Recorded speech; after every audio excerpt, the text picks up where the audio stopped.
may be seated. I will not delay the invitation for our guest speakers much longer here tonight, as we are so excited about them sharing. But if you've been here for the last few weeks, you've been part of our March It Out Gratitude series, and it's been incredible. We went straight from loving God and loving others and living it out to being grateful and marching it out, right? Well, tonight we're going to hike it out, all right? So Mike and Tina Bennett are here to present their incredible journey, inspirational journey, miraculous journey of the Appalachian Trail, and you are going to be super blessed. So open up your hearts and your minds and be ready to receive whatever God has for you tonight. Let's welcome Mike and Tina Bennett.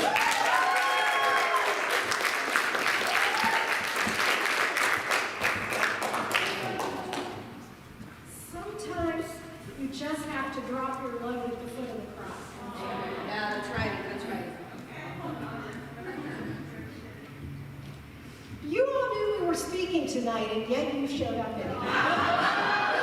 Thank you. Thank you so much. Well, thank you for coming out tonight. Tonight, you get to take a hike with us on the Appalachian Trail from the beginning to the end of the trail. And we welcome you and just are so happy that you're able to come with us tonight.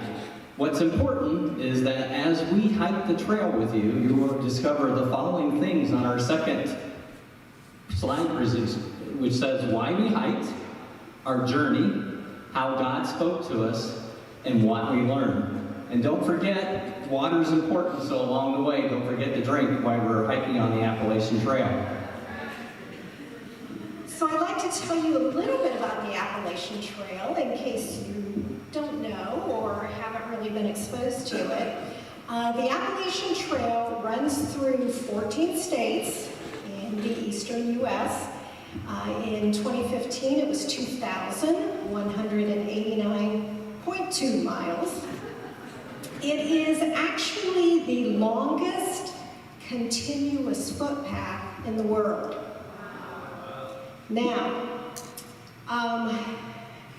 we never planned on hiking more than a week. We were looking for an activity after I retired. I worked as an accountant, not known to be big hiking people. Mike was a police chief. He was in law enforcement for many, many years. And so we were looking for something we could do outdoors that maybe wasn't too difficult. So we thought, all right, we're going to get some backpacks. We're going to get a tent, and we're going to try and walk on a trail. So, When you look at the next slide here, why would any sane person attempt to hike the entire Appalachian Trail? And that's a great question. We're going to talk a little bit about that. and so the reason is, originally, as Tina indicated, we were going to do about 100 miles, or at least try to do 100 miles, because we had never backpacked in our lives. But our good friend, John Gurney, came down with stage 4 melanoma and was given 2 months to live. We have an alternate treatment center in our area, and they said that they could give him 10 additional really good months with the additional treatment, but it was exceptionally expensive. Our community is very good, and they held a 5K for people to come out and contribute dollars per mile. So they started a PayPal, they started an office box, and a bank had a bank account that you could put money into. So Tina and I discussed it. John and Jill and the family are just really close. We had 25 plus years vacationing together. And we said, you know, why don't we look at doing dollars per mile? And so we're looking at 100 miles that could really benefit. Well, 3 papers said they would pick up the story and print, and 1 did continuous stories after we hiked. And so we said, well, if they're going to pick up the story, let's try to do the whole thing. So we went from just looking at 100 miles to doing 2,189, and the hardest, .2, the hardest. So our focus definitely changed in hiking the AT, and we'll use the term AT, that's Appalachian Trail for short. So we chose this verse, Isaiah 40:31, just as our verse of encouragement. But those who trust in the Lord will find new strength. They will soar high on wings like eagles. They will run and not grow weary. They will walk and not be faint. So that was our verse of encouragement, and we repeated that over and over and over. Again, reminding you, we had never backpacked hiked in our lives. So again, we needed some greater strength than that which we provide ourselves. Well, and we knew if God was calling us to do this, it would have to be His strength to get us through. Because we were in our mid-50s when we hiked, and not in great shape, obviously, so we weren't going to do it on our own strength, for sure. And the Appalachian Trail Conservancy said that only about 25% or less ever make it when they try a through hike. And we were doing it together. So we are already outnumbered as far as the percentage to continue to make it. So I had the task, because Tina was still working, so I researched it. So the Appalachian Trail Conservancy had all kinds of literature, and I read it all that I could find. We also, on the left side there, we met the gentleman that wrote this book and had a discussion with him about the hike to figure out information. He gave me his phone number in case we had any problems on the trail to be able to help us, so that was nice. We got all other type of information. And these two books right here, the AT Guide has all the information of the elevations and how to go and where to go. And then the companion manual that told us where we could possibly get off to resupply. Because remember, we're going to hike the whole thing. And they say usually you can get it done in 6 months, which means that we were going to have to get supplies, because you can't carry 6 months supplies on your back. So depending on where you're hiking, anywhere from 5 to 10 days is all you could carry, and then you had to get off and get all your material. But again, those 2,189 miles doesn't cover those miles getting off to get the supplies that you need. So it was very important to do the information gathering. And then I got all of our equipment, because we had none, and we researched that and got ultralight equipment. And so Tina's backpack weighed about 24 pounds to 25 pounds. Loaded, not just the pack. And mine was about 37 pounds. So that's what we carried along the trail until we drank water and ate food out of it. So it was very interesting as far as researching it for me, because I got a lot of knowledge as far as things that we had to be concerned about, like bears or snakes or those kind of things. So our plan was to fly into Atlanta, Georgia, and we got a shuttle up to Dahlonega and started our hike on April the 13th at Springer Mountain, Georgia. And it was raining a little bit that morning, but we were excited to go. And the gentleman that took us to the start of the hike had actually done the hike, done the entire AT before. And so I said, "Can you share with us a bit of wisdom before we begin?" And he said, "Don't do it." Okay, well, our plan was to hike 7 to 8 miles that first day, and we didn't make it that far. We got lost our first day.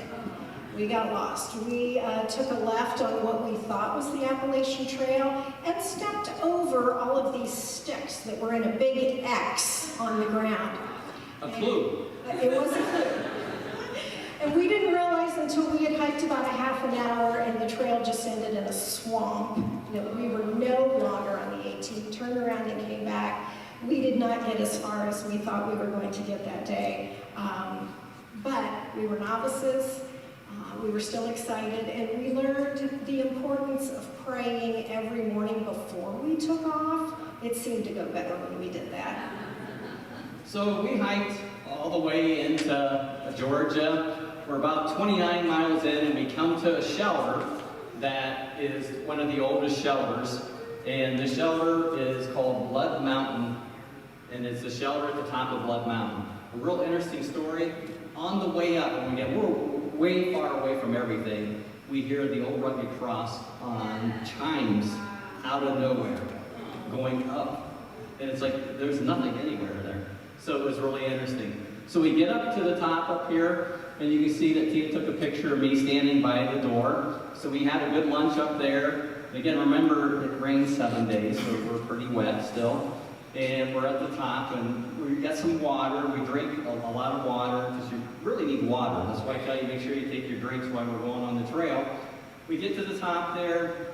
We're filled with water. We thought, okay, we got enough to last us until the rest of the day, which is about another 5 hours down to the bottom where we're going to stay at a shelter. And a young man comes up in his mid-20s, and he says, hey, I haven't had water, and I'm really thirsty. And again, you have to be able to have a filtration system or tablets, which a lot of people use to put in the water that actually kill everything in it. And he hadn't had any water. So we gave him the rest of our water.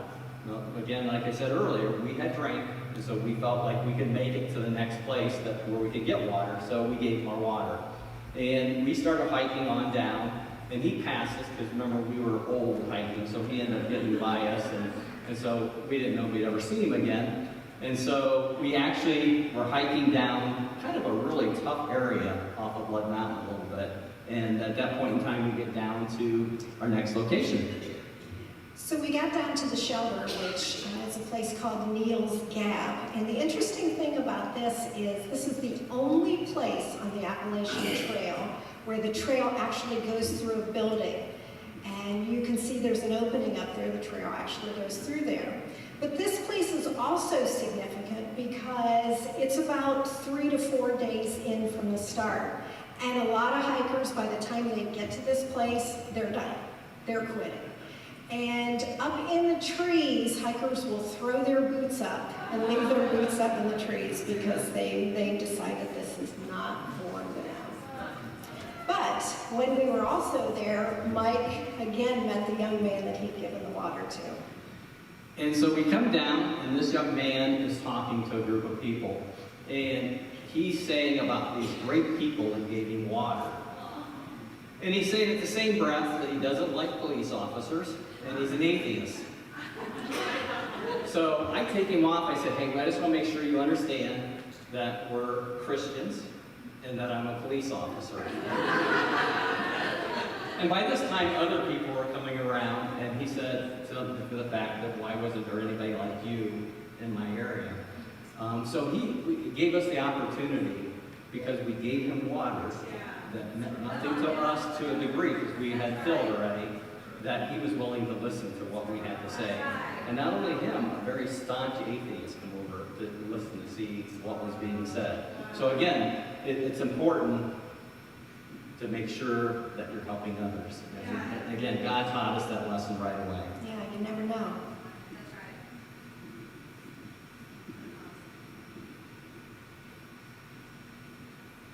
So next we get into North Carolina. We've gotten through Georgia, about 78 miles, and hit the North Carolina border. And this is just a picture of Mike. I believe this is near Hot Springs, North Carolina, and that's the French Broad River.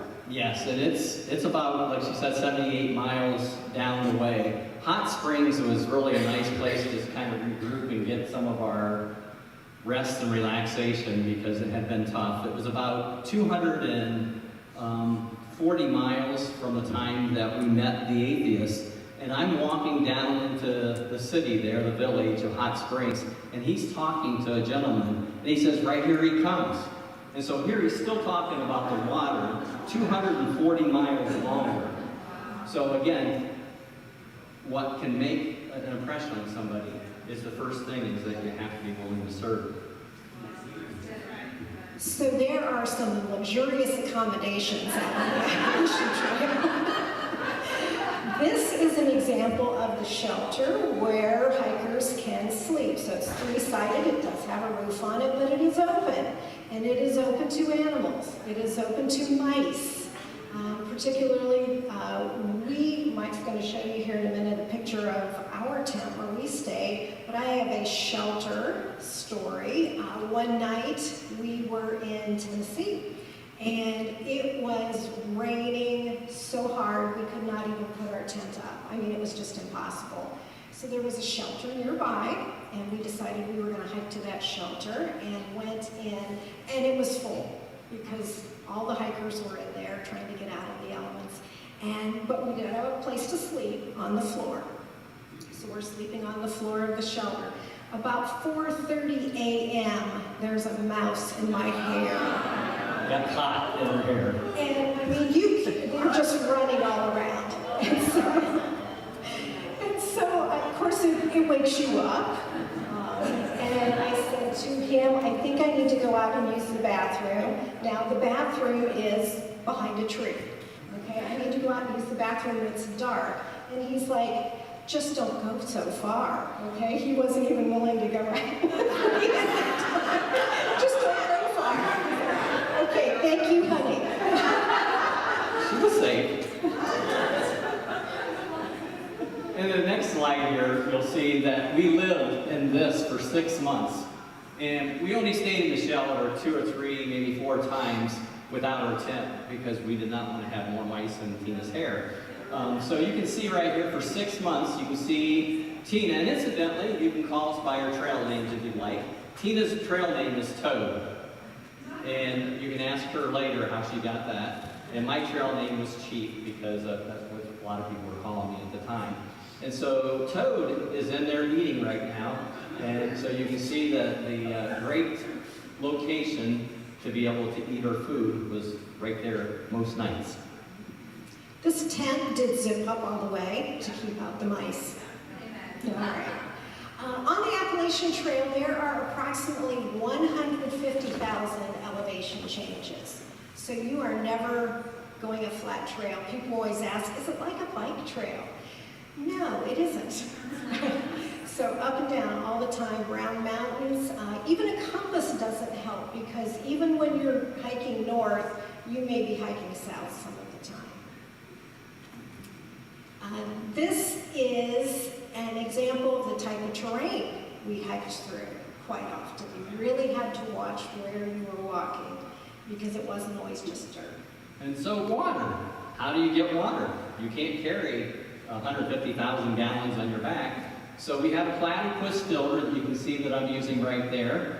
And you get the water out of creeks, out of lakes, out of running spots that when it's really raining hard, it's coming down the mountainside and you get it out of that. But you filtrate it through the platypus filter.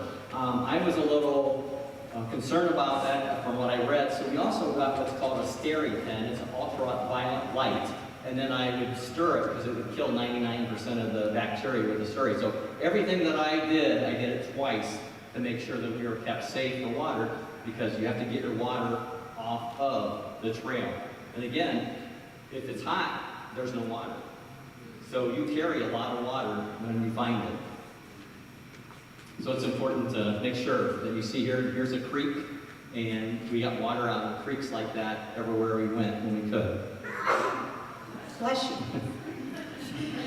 People ask, what do you eat when you're on the trail? Well, keep in mind there is no refrigeration, so the food has to be able to travel well in your backpack without disintegrating. So we ate a lot of this sort of thing. We did have dehydrated meals, and Mike had a little stove that with a Jet oil is called? Yeah, some jet oil, so he could heat that up. We put it in the freeze-dried meal, and usually we ate that for dinner. But interesting story, we had one hiker tell us he went to McDonald's and he got 10 cheeseburgers. And he packed them out, was out on the trail for like 4 days and ate those 10 cheeseburgers over 4 days. So think about that when you're with McDonald's. The other thing about the food is you have to resupply every 5 to 7 days. And so we had to actually hike into a small town. We found a lot of Dollar General stores. That's where we would get our food. Or if we were close enough, we could get a shuttle maybe into a little bit bigger town where we could get like a motel and a shower like every week, maybe. So next we're coming up to Tennessee. And again, you can see the Great Smoky Mountains and we're going through the national park. Well, as soon as we enter it, unfortunately, we were told we couldn't sleep in our tent the first night because a bear had gotten in a tent and stole food out of it. You're not supposed to leave your food in the tent. Unfortunately, this couple left food in their tent, and the bear decided to come into the tent and get it. So what do you do with your food? So your food, you have to have a rope, and you tie a rock around your rope. You throw it up over top of a tree limb that's at least 10, 12 feet away from the tree, because then you climb up the tree and get it. and then let it dangle about 6 feet down, about 12 feet to 15 feet above. So every night, that's what we had to do if there wasn't a bear box somewhere if we stayed. And so that's how we did it. And you can see on the next slide here, this is the really nice part of the trail. And if you're on that trail more than about a half a mile, you're not on the Appalachian Trail. And then the next one, the slide on it here, is Clingam Dome. Has anybody been to Clingam Dome down in Tennessee? It's down in Tennessee, and when you're on top of Clingham's Dome, if it's a clear day, you can see 7 states. So it's really interesting. You can Google Clingham's Dome on that. So it's really fun to be at Clingham's Dome because you can see all kinds of views up there. It's a gorgeous view. So over 99% of the Appalachian Trail is in the woods. On occasion, though, you will cross over a road.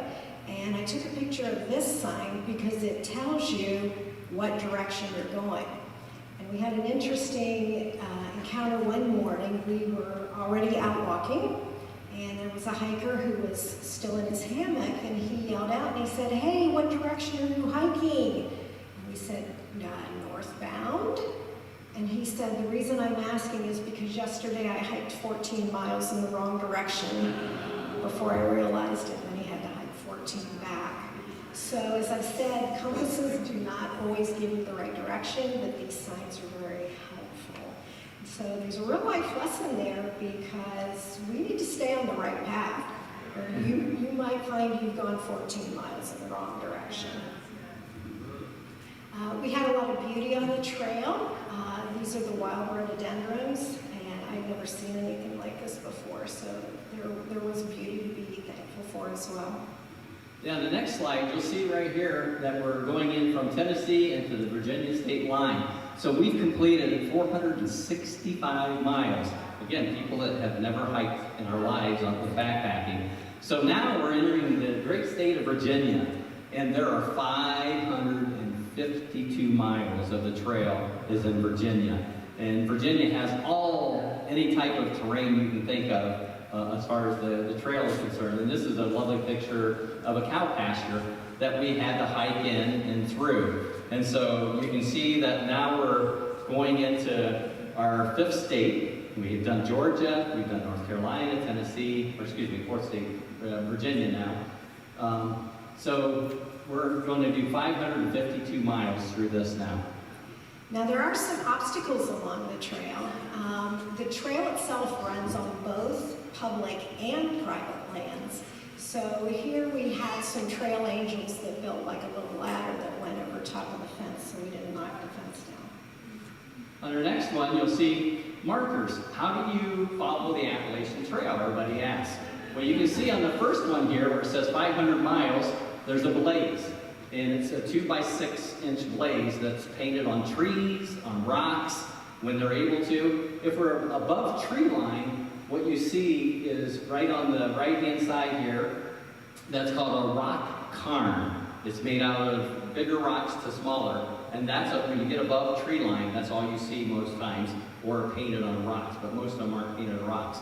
You can see it right here, that it's painted on the rock right here, and Toad is hiking up over top of these rocks. That's the trail of that particular area of Virginia. This is the James River in Virginia, and we were very thankful there was actually a bridge over this river, so we got to cross over a bridge. But there were some rivers in Maine that we actually had to ford, so we'll talk a little about that later. So on the next one right here, you see that Toad is looking at the marker, and we're like, where does this place go? Went right up through the cow pasture, right up by the cows. You can tell it's a real nice trail, so we're not going to stay on that too long. But Toad decided that it would be a little humorous if I was in the next picture. Anybody have an idea what this is called here? It's called the Fat Man Squeeze. And so she took my picture trying to get through the Fat Man Squeeze. We also had a lot of history along the trail, and in Virginia this was an old schoolhouse, and there was also remnants of a cabin that once used to be there. In this area of Virginia, it was an area where freed slaves after the Civil War congregated and lived. But also in that schoolhouse, we had trail angels. And trail angels are different people or groups or individuals that will drop off supplies for hikers. So a local church put things in this old schoolhouse that hikers would need, like water and medical supplies and Little Debbie snacks. It was the best.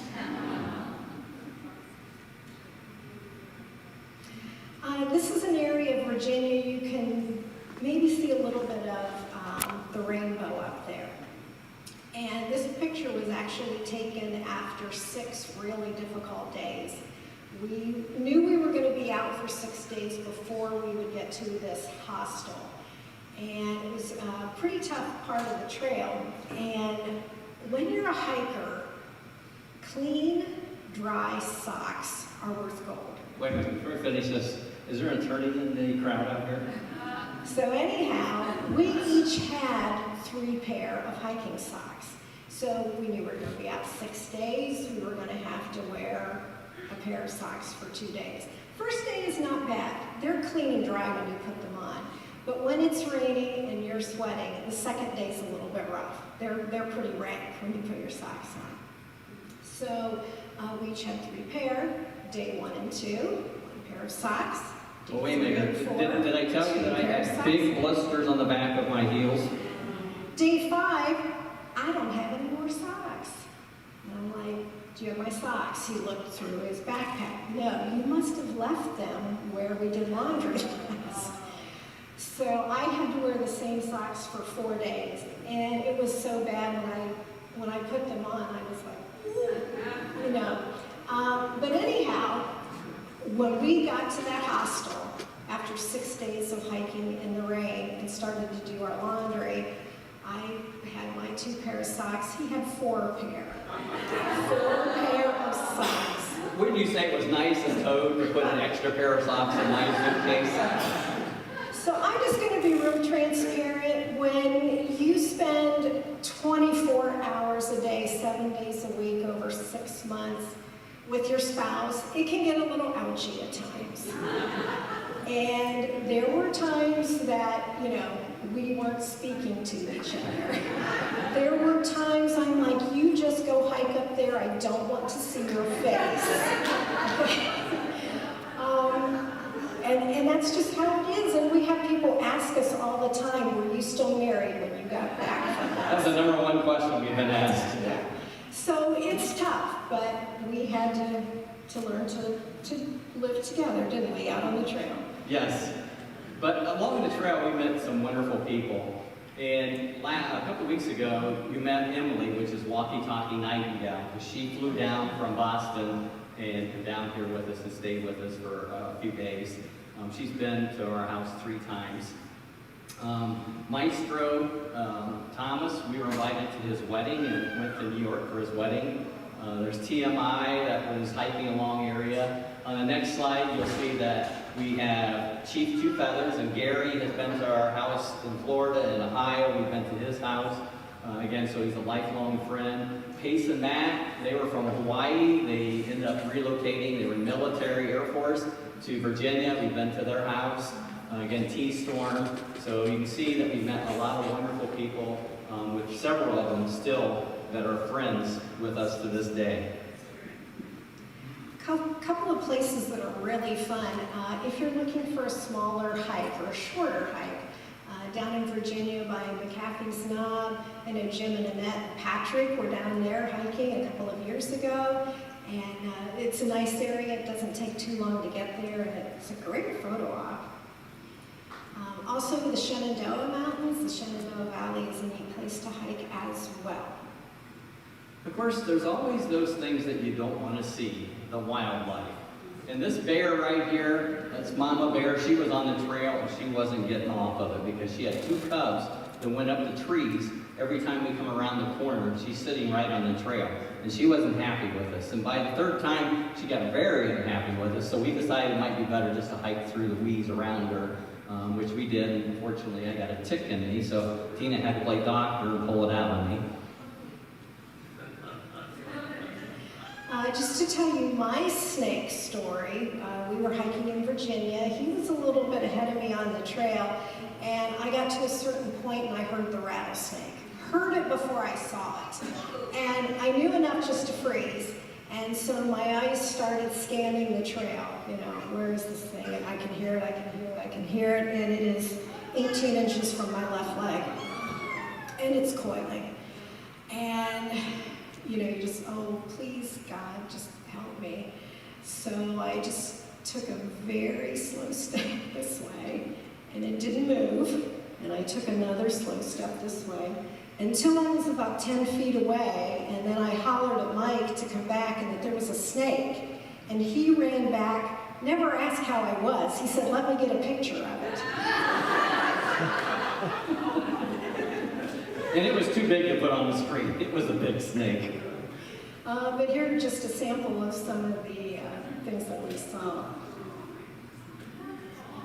These wild ponies are at the Grayson Highlands in Virginia, if you've ever been there. And this was a particularly hot hiking day, and I was sweating quite a bit, and one of the ponies actually came up and used my arm as a salt lick. I was so sweaty. For a long time. It followed us up the trail. And this bird right here followed us up the trail for probably a quarter of a mile, right behind us. Just kept on following us up the trail. So it was really kind of cute as far as what happened. The next slide, you can see we're finally making it to West Virginia. West Virginia is 6 miles of the course is all. And it's where the Shenandoah River and the Potomac River come together.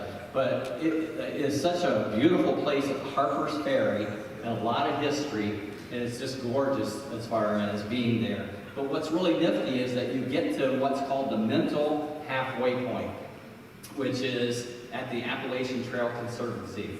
And so you get your picture taken, you get put in the yearbook, our picture's in a yearbook there for 2015. And these are some other friends, Old School, Log, Yo-Yo, Her Dog, and Home Fry, and Tiger Mike that hiked around us. And so these are some other people that we were able to hike around that was really fun to hike with.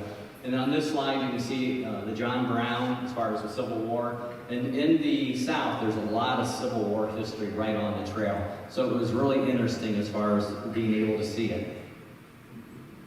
You get into Maryland, and Maryland is a lot of rocks, actually, and they tell you to watch out for the bees, because the bees hide in the rocks. But by this point, we have been hiking 18 to 24 miles in a day, so we have gotten what hikers call trail legs. And trail legs is when you're cardiovascular and muscle-wise and being able to carry a backpack, just really you're starting to be in a good athletic position at that point, and you can do more miles. So we hiked through Maryland, and we end up getting to this location. A little bit more history. Most people aren't aware that the original Washington Monument is not in DC. It's in Maryland, and it's this thing that looks kind of like an old milk jug. And so the interesting thing is that had gotten struck by lightning about the same time the one in DC had. But also we passed the Mason-Dixon line on the trail. And finally, we're into Pennsylvania. Now, I have to admit, I grumbled a lot on the trail about rocks. So true. We're supposed to be content and be happy and thankful in all things. So I had to keep on reminding myself that I was supposed to be thankful with rocks. You know, sometimes God puts things in our path that's training us for something further, maybe later. So keep that in mind as we look at this. And I think we should rename those people that are in Pennsylvania. It should be called Rocksylvania. Just saying. That's what I think it should be renamed for.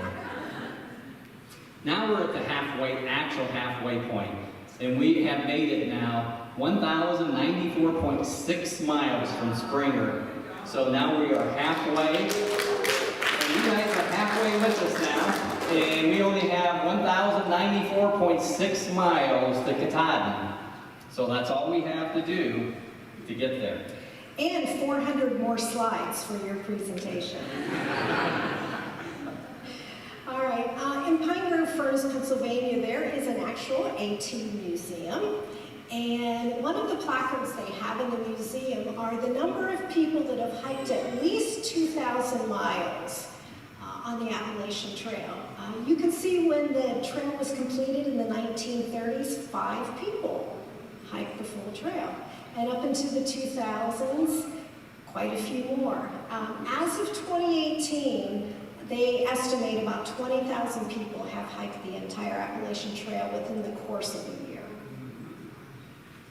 So it's really interesting. Now, there is some points of Pennsylvania, those that live in Pennsylvania, that there's some really good pastures there.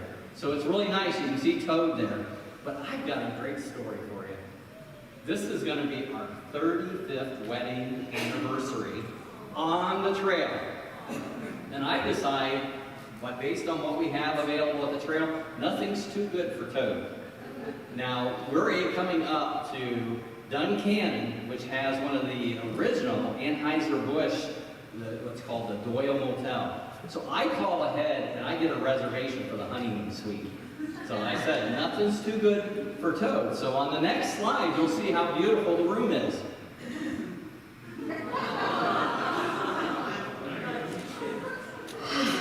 Okay. So when he said he booked the honeymoon suite, this is not what I was picturing. But in order to remain grateful, I tried to look at what we did have. We didn't have AC, but we had a ceiling fan. We did have a bed. We weren't sleeping on the floor that night, and the bed did have clean sheets. So for that, I was thankful. The bathroom was down the hall, but there was running water. So when I was taking a shower, I looked up and there was a 4-foot hole in the ceiling. And I just had to be thankful anyhow. So what Chief and I decided to do, because our bodies were hurting by this point, to be honest, we decided instead of continuing to head northbound that we were going to do what's called a flip-flop hike, meaning that we would get off the trail in Pennsylvania, we would fly up to Maine, we would take a bus up to Millinocket, and then hike the rest of the Appalachian Trail from the north down to Pennsylvania, the area where we stopped. And we did this for 2 reasons. First of all, it gets cold in Maine in October. Snow, ice, to the point that sometimes they shut down the Appalachian Trail. And we did not want to risk not being able to finish our hike. The second reason is they say that the AT in New Hampshire and Maine accounts for about 80% of your energy, even though it's only 20% of the trail. So the trail in Maine and New Hampshire is pretty demanding. So we did a flip-flop hike, and so now we're at the northern terminus in Maine on Mount Katahdin in July. So you can see here the beautiful waterfalls. We hiked up about a mile with that waterfalls beside us. It was gorgeous. But remember I said earlier, Roxylvania was training us for something. On our next slide, you will see, now we have to climb up the side of granite.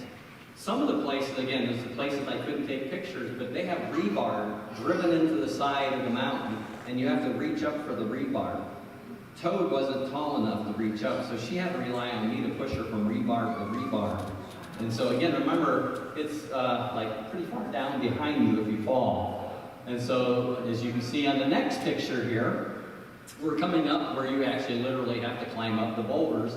Up, and this is 5,274 feet, I think, so almost a mile that you're climbing up boulders until you get to the next one.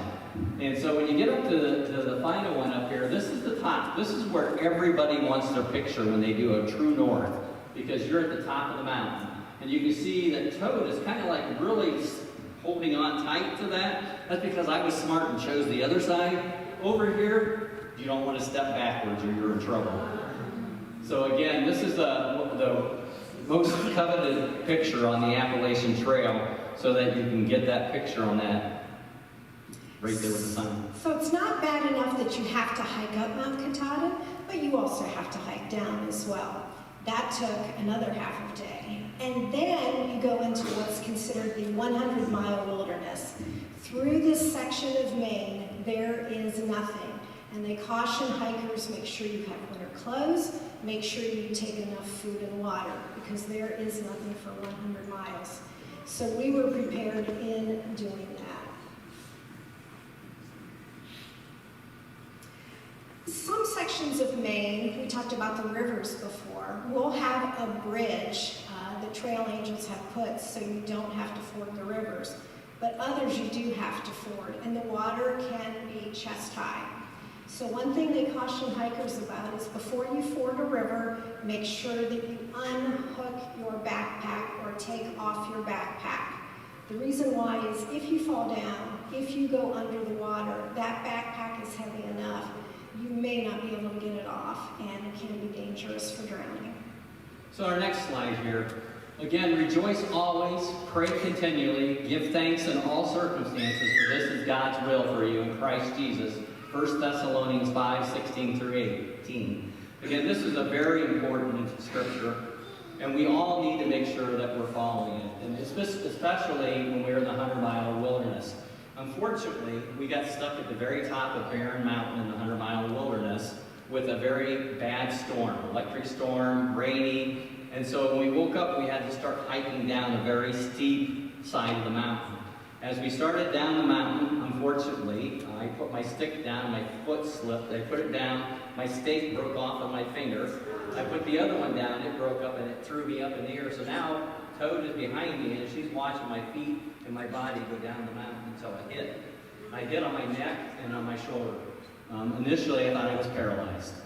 I lay there for probably about an hour, couldn't move. Again, we have no phone service. There is nobody around within 100 miles. And Toad is standing there trying to figure out what to do. And she's trying to keep me awake.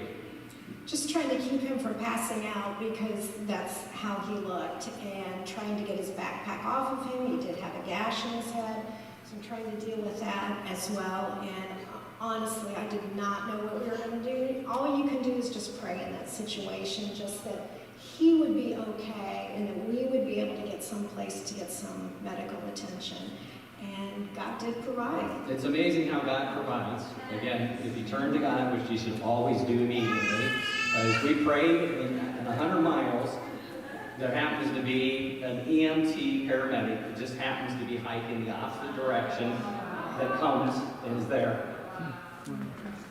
So then later, we also had a physical therapist that just happens to be taking care of a section of the trail who was able to assist me also. So we were able to finish and get out of that wilderness. We end up in Monson, Maine. They have a beautiful old church there, and we were able to take about 2 days just to rest.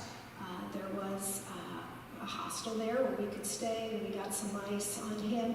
Not knowing how bad his injury actually was, we prayed about it, and he said, yeah, I think I can continue. Remember, we're doing it for a reason, so, you know, it's important to stay in it, so we did. Here's an area of Maine, the Kennebec River, where hikers must take a canoe across. And the reason is that at one point hikers have tried crossing this river on foot, and there have been some drownings because it can rise very quickly. So one area where we did have to take a canoe. And you can see Maine. This is hiking, but we're climbing up the side of the mountain. In the next picture, you'll see another mountain. We're climbing up the side of the mountain. So this is what we had to do after I had fallen. So the trail really gets difficult. Some areas are so treacherous that trail angels will build or put up some type of ladder system so that you can get up and down the ravines. And you can see on the next picture, we got a little friend here. This is a friend I made at a hostel in Rangeley, Maine, and she was in my backpack snooping around one day for some food, so I had to, gently get her out, but yeah, that was fun. On our next one, this is called the Mahoosic Notch. The Appalachian Trail Conservancy has this as the hardest mile on the AT. To get down to the southbound, we had to slide down 1,700 feet, and I do mean slide because you couldn't walk. You literally slid down to get here. And then the Hoosic Notch is 1 mile long. It's about 200-300 meters across with 2 huge mountains, 5,000 feet or so on each side. You have to go over boulders, under boulders, through boulders to get to the other side. There's a 100-foot cave underneath of it, so you got to make sure you don't drop to the 100-foot down. And so it's supposed to be the hardest mile. A lot of the younger people call it the most fantastic hiking area because you have to do so many things to get through it. For us old people, it was difficult. And as you can see here, again, Toad, I was able to get a picture on one of the bad mountains. Down here is where we came up from. So you can see how we're climbing in Maine up the side of the mountain on this particular area. So it was difficult. God was definitely getting us ready for it. So we've completed Maine, we're crossing into New Hampshire, and at this point we've completed about 1,400 miles on the Appalachian Trail. But that doesn't go without some physical and mental Did I tell you challenges. that Toad stabbed me? I stabbed Mike one day.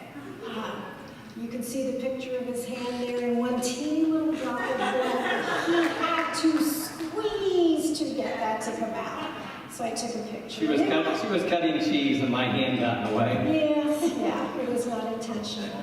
But more seriously, doing a long distance hike is really tough. We had just the loss of body weight, even though we were trying to eat as much food as we can. They say hikers burn between 4,000 and 6,000 calories a day. All right, up and down, all those elevations and carrying a backpack.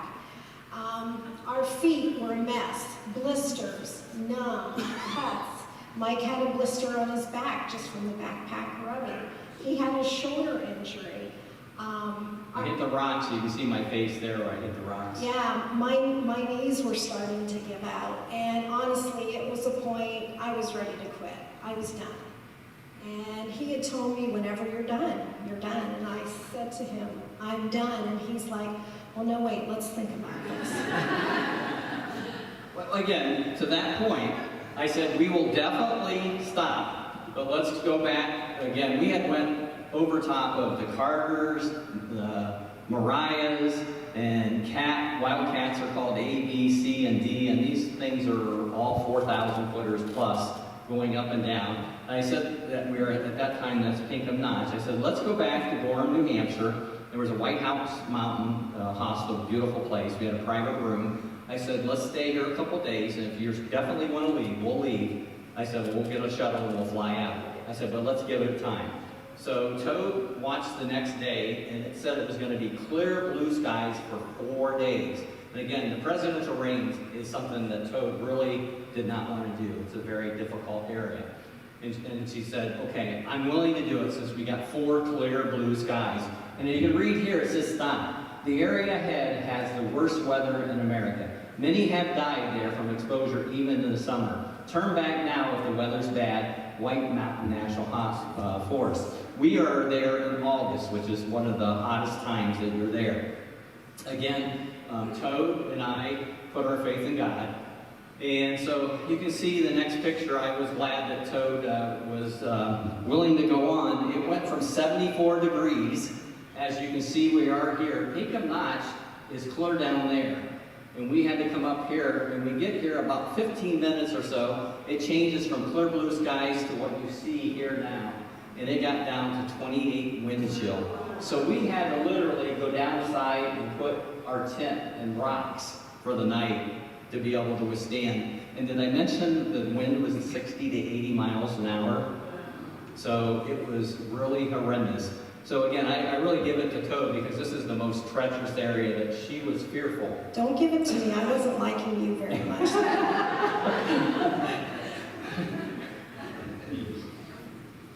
So here we are on top of Mount Washington. Some of you may have driven up there or taken the Cog train, but as you can see, we have our winter gear on, and it is August, so it was cold. And most of the time we were above tree line, and you can see the rock cairns to show us where the trail is and where we need to go.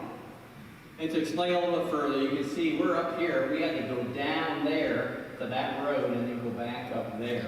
So again, you can see that why Toad was not particularly wanting to go through this area. So again, a great attaboy to Toad, because again, you remember we're doing it for somebody that we were trying to help.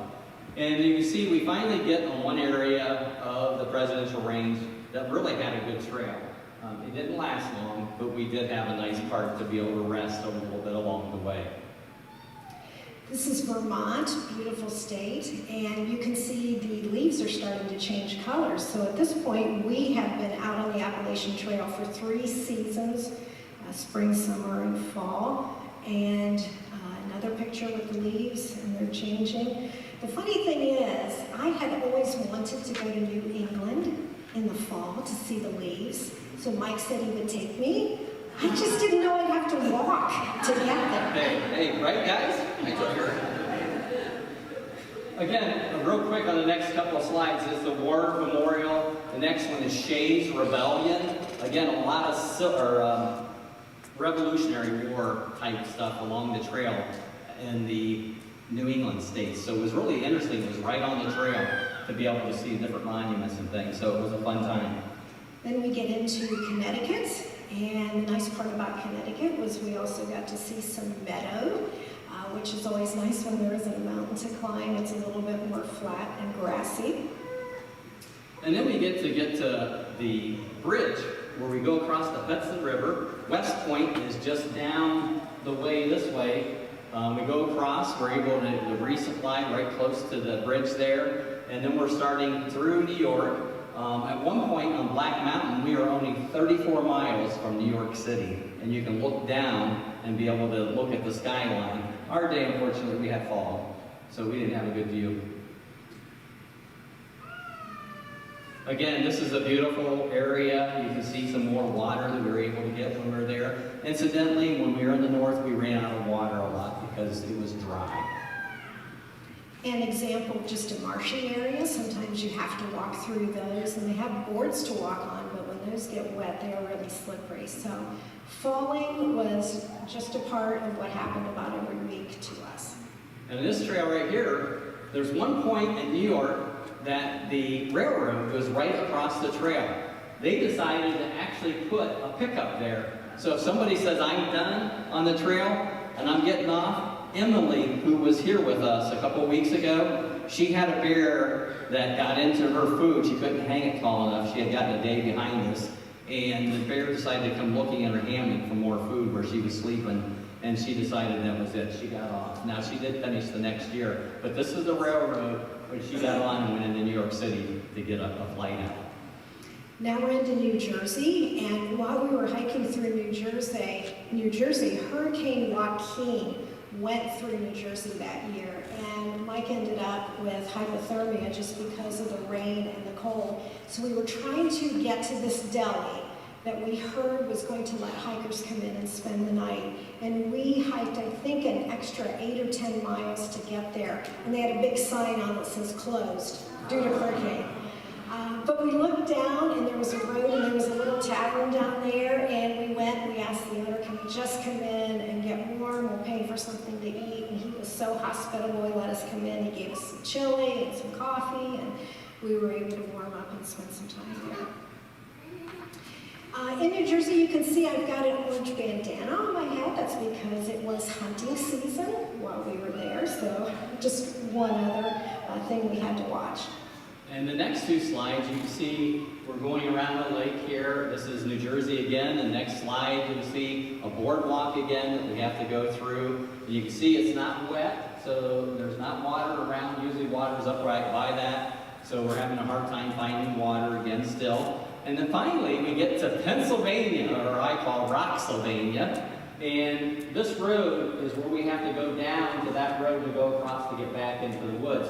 The problem with this little stretch right here is the copperheads. There's a bunch of copperheads in it. But you know what? There was not one copperhead that showed its face as we went down. So God is good, because that was one of our big warnings in that stretch. Again, here's some more Rocksylvania for those that are from Pennsylvania. I renamed your state Rocksylvania.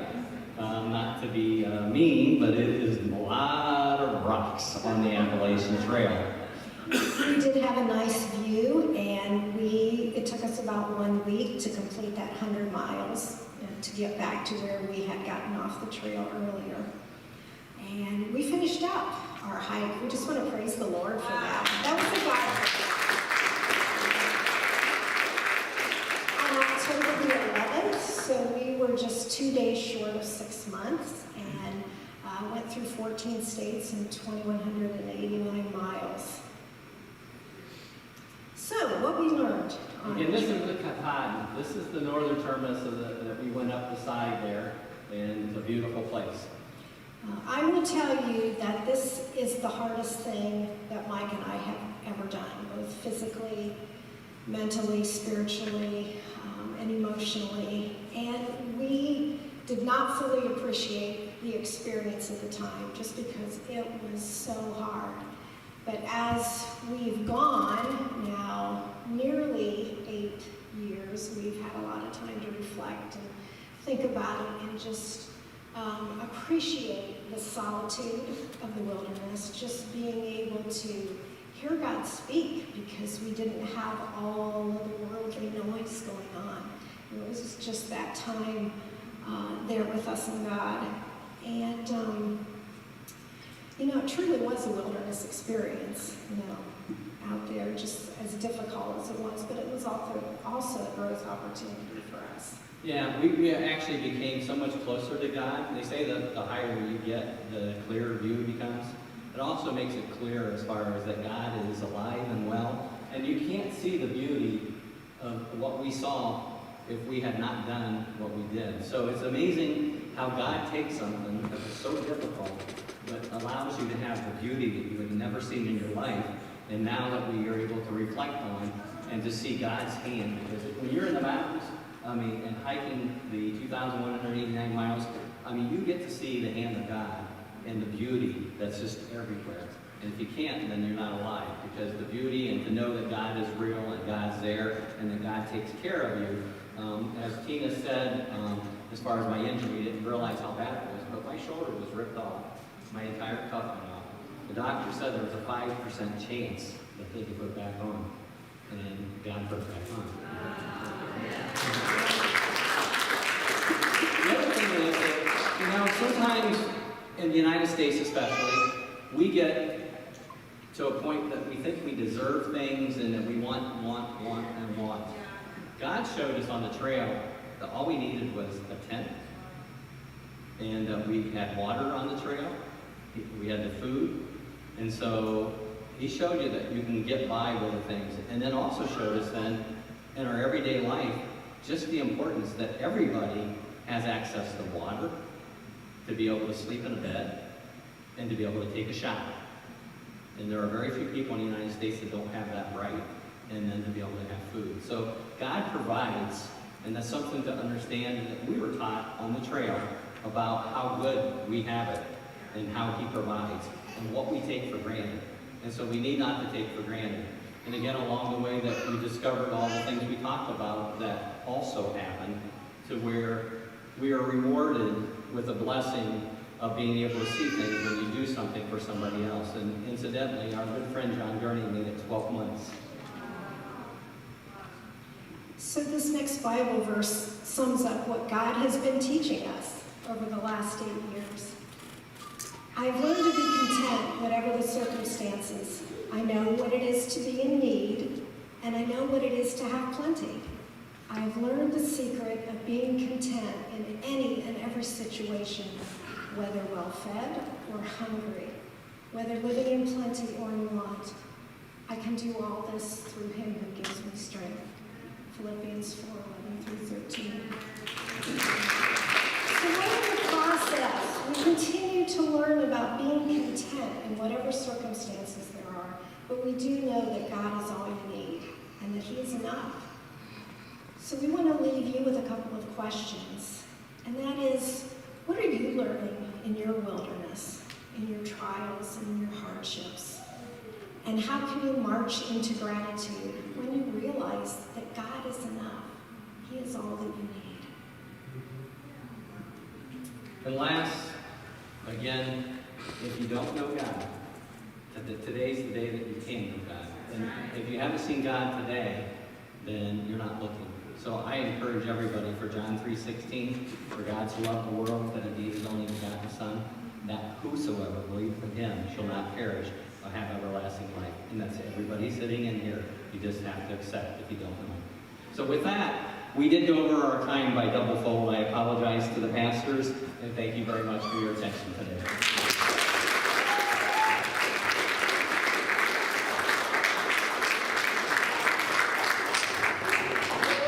As they step off the stage here, church, I'm encouraged in my spirit. So many thoughts that they shared with us tonight. Two that I want to highlight. The first one being that they knew why they were on the journey. They kept having to come back to that. But they knew their why. And they had to be smart and wise on how to carry out the journey and even take a break to reassess. She said falling is part of it. And I think so much of our faith journey could be parallel to what you've shared here today and what you've experienced, because there's so many times that truly, even in faith, it seems like falling is part of the journey. But it is God who provides, who picks us up, who heals us, who puts us back together. And all along the way in our faith journey,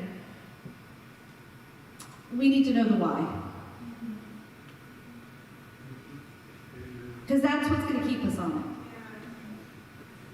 Because we're really human. And we can really lose sight of whose we are and what matters most. And so in this faith journey, maybe you're going to start it tonight, or maybe you're on the faith journey, or maybe you're ready to refocus. Maybe you had to take a little break on White National Hostel, and now it's time to jump back on the pathway tonight. But you got to know the why. And it truly is that for God so loved the world. And it truly is about no rugged cross. And I'm inspired by the fact that you could hear that song in the distance the first night. That was purposeful.